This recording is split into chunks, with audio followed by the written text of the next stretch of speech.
everybody, Happy New Year! I hope you all had a great start in the new year and are doing well. We are already right in the thick of it, so welcome back to Planet Coaster and to the project Occasional 2. In the last episode, we created a temple where a wild mouse is causing some mischief. Today, we'll expand the ride station, connect it to the temple, and set up the first floor of the building. Let's start with the station. At the front of the temple there's already a moat in place. This moat won't surround the entire temple, but we plan to add a small pond here at the back of the coaster station. Yeah, I'm still having a bit of trouble constantly pressing shift or control to ensure that trees and bushes are placed on the surface and not floating in the air. We'll talk about some of these issues in a bit. I won't be replacing all the roller coaster supports on the Wild Mouse, only part of them, especially inside the temple. Otherwise, I work a lot with stone and wood here. The wooden structure in particular was built to carry out repair work on the temple. There's still a bit of space between the temple and the roller coaster station, which makes it perfect for a small artificial pond. Yeah, I know, another one. I'll be working with the water construction elements and a few fountains here. And this brings me to some points I love about Planco 2. Firstly, I really appreciate how light is handled when filming at night. It's not just the bright spot that's shown, but also a small iris effect, creating a similar image to the headlights of an oncoming vehicle on a wet windshield. Next, glass panels have now been added to Planco 2. That's awesome! Although I'm not entirely sure why they are categorized with walls and not with windows. But hey, I feel the same way about various construction elements that I found in places I would never have expected. Another example I want to mention here is fences, which are scattered across at least 2 different menus. Decisions. There are no ladders yet in Planco 2. There's a wooden staircase available, but I'd prefer a small ladder in the scaffolding. I've already saved it as a blueprint, because I can't imagine that I needed it more often. Yeah, there are a few other things that could use more, let's say, variety, but let me go into that after the break. So, as always at this point, I've picked out some songs for you that have nothing to do with the scenery. I'll be right back.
train headed back to Indiana.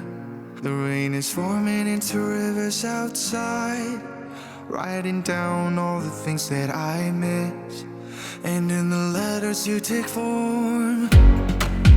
No, I won't go back tonight with the habits of the restless me. I'm leaving all that stuff behind. We can start all over in our hometown, running free. It could be everything that we were chasing. I'm impatient just to see how you make everything fall into place.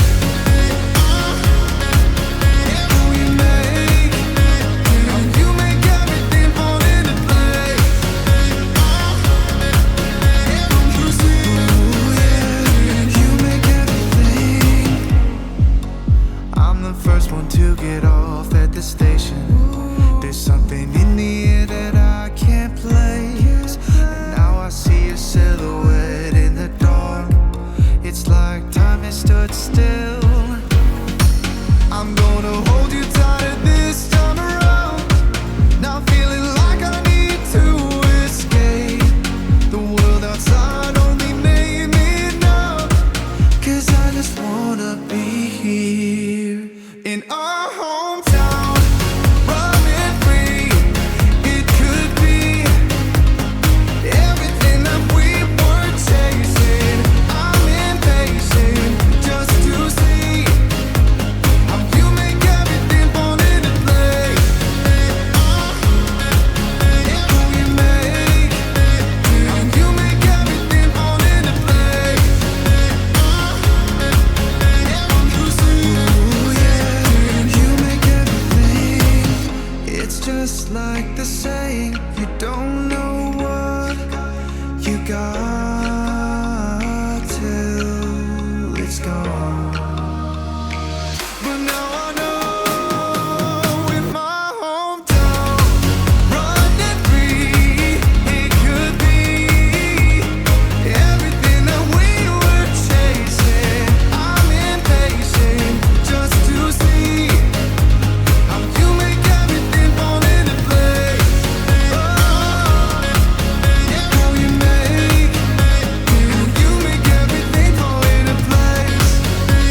time again, we are already on the first floor of the temple. Today we focus solely on this floor.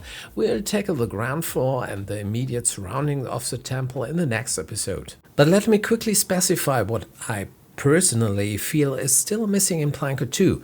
There are relatively few items available for interior building design. There's a bench and a few vases, of course a selection of doors and windows, but things like pictures or chairs are still missing. Hopefully they'll add more soon. Yeah, but well, Planco 2 isn't old enough for those things yet.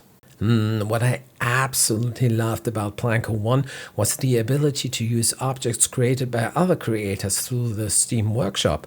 I can see a similar concept in Planco 2, but so far I haven't been able to find any objects from the Theme Maker's Toolkit or a comparable tool. Maybe you have a tip on where I can find something like that? Alright folks, that's it for today. Oh, sorry, but I have to subject you to the cinematic shots once more. We're riding the wild mouse. Yeah, I know. This footage, by the way, was taken before the Planco 2 patch. In other words, the cinematic shots are once again in the rain. Oh well. Anyways, thanks for watching and see you in the next one.